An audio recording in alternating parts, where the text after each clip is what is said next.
నల్గొండ జిల్లాలో phone tapping వ్యవహారం hot topic గా మారింది. పోలీసులు నోటీసులతో ఇబ్బందులు తప్పవని బీఆర్ఎస్ మాజీ ఎమ్మెల్యేలు భయపడుతున్నారు. ఇప్పటికే ఈ కేసులో చిరుమర్తి లింగయ్యను పోలీసులు విచారించారు. కాంగ్రెస్ బీఆర్ఎస్ ల మధ్య మాటల యుద్ధం కొనసాగుతోంది.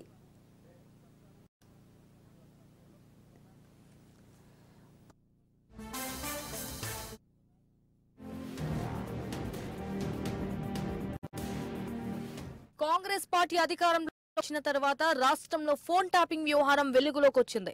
ఇప్పటిదాకా ఈ ఫోన్ ట్యాపింగ్ వ్యవహారంలో కేవలం అధికారులు మాత్రమే విచారణ ఎదుర్కొని జైలు జీవితం గడుపుతున్నారు. తాజాగా నకరేకల్ మాజీ ఎమ్మెల్యే చిరుమర్తి లింగయ్యను హైదరాబాద్ పిలిపించి పోలీసులు విచారణ చేపట్టారు. విచారణలో పలు కీలక ప్రశ్నలు వేయడంతో ప్రస్తుతం ఈ వ్యవహారం రాజకీయ దుమారం లేపింది. ఆయనతో పాటుగా నల్లగొండ జిల్లాలో ముగ్గురు మాజీ ఎమ్మెల్యేలు బొల్లం మల్లయ్య యాదవ్, పైళ్ల శేఖర్ రెడ్డి, నల్లబోతు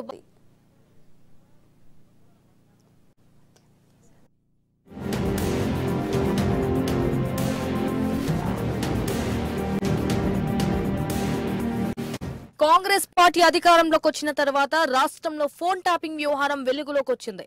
ఇప్పటిదాకా ఈ ఫోన్ ట్యాపింగ్ వ్యవహారంలో కేవలం అధికారులు మాత్రమే విచారణ ఎదుర్కొని జైలు జీవితం గడుపుతున్నారు. తాజాగా నకరేకల్ మాజీ ఎమ్మెల్యే చిరుమర్తి లింగయ్యను హైదరాబాద్ పిలిపించి పోలీసులు విచారణ చేపట్టారు. విచారణలో పలు కీలక ప్రశ్నలు వేయడంతో ప్రస్తుతం ఈ వ్యవహారం రాజకీయ దుమారం లేపింది. ఆయనతో పాటుగా నల్లగొండ జిల్లాలో మరో ముగ్గురు మాజీ ఎమ్మెల్యేలు బొల్లం మల్లయ్య యాదవ్, పైళ్ల శేఖర్ రెడ్డి, నల్లబోతు భాస్కర్ రావులకు సైతం నోటీసులు అందాయని, 1-2 రోజుల్లో వీరు కూడా పోలీసుల ముందు విచారణకు హాజరు కానున్నట్లు తెలుస్తోంది. దీంతో జిల్లాలో ఫోన్ ట్యాపింగ్ వ్యవహారం టాపిక్ గా మారింది.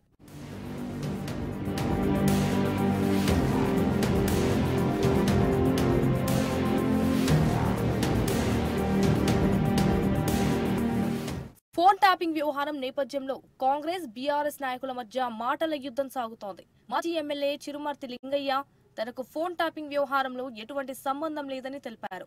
ప్రతిపక్ష నాయకునిగా ప్రశ్నిస్తున్నందుకే తమపై కేసులు పెడుతున్నారని ఆవేదన వ్యక్తం చేస్తున్నారు. అదేవిధంగా అంబుజా సిమెంట్ కంపెనీని వ్యతిరేకిస్తున్నందుకు ఏకంగా సీఎం రేవంత్ రెడ్డి తనని ఇరికించాలని ప్రయత్నిస్తున్నారని ఘాటుగా విమర్శలు గుప్పించారు. బీఆర్ఎస్ ఆరోపణలకు కాంగ్రెస్ కౌంటర్ ఇస్తోంది. అయితే BRS working president KTR phone tapping వ్యవహారం చేశారని ప్రస్తుత ఎమ్మెల్యే వేముల వీరేశం ఆరోపించారు.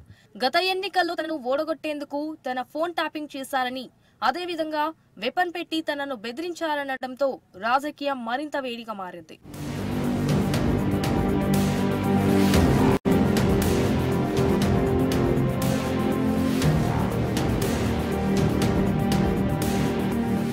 ఫోన్ ట్యాపింగ్ వ్యవహారంలో ఓ పోలీసు అధికారి తిరుపతన్న జైల్లో ఉండగా మాజీ ఎస్పీ ప్రభాకర్ రావు అమెరికాలో ఉన్నాడు.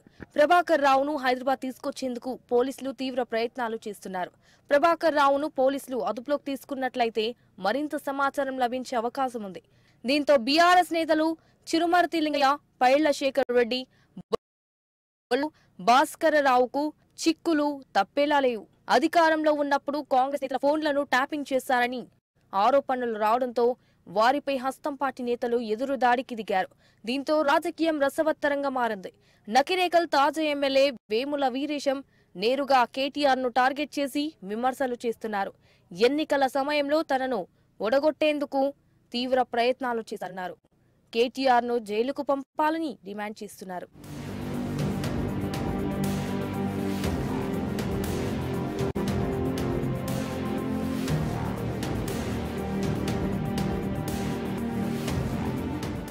ఇప్పటికే ఓటమి పాలై ఉమ్మడి నల్లగొండ జిల్లాలో ఇబ్బందుల్లో ఉన్నటువంటి బీఆర్ఎస్ కేడర్ ప్రస్తుతం జరుగుతున్న పరిణామాలతో నిస్సహాయ స్థితిలోకి వెళ్లారు.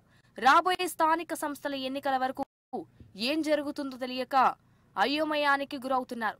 తమ నాయకులు కేసులు ఇరుక్కుని జైలు జీవితం గడిపితే తమ పరిస్థితి ఏమిటనేది ఆలోచిస్తున్నారు. ఒకవేళ ఇదే పార్టీలో కొనసాగాలా, లేదంటే కాంగ్రెస్ పార్టీలోకి వెళ్లాలా అనే ఆలోచనలు సైతం చేస్తున్నారు. కాంగ్రెస్ పార్టీ నేతలు మాత్రం అధికారం ఉండటం, మంత్రులు, ఎమ్మెల్యేల అండదండలు ఉన్నాయని ఆనందపడుతున్నారు.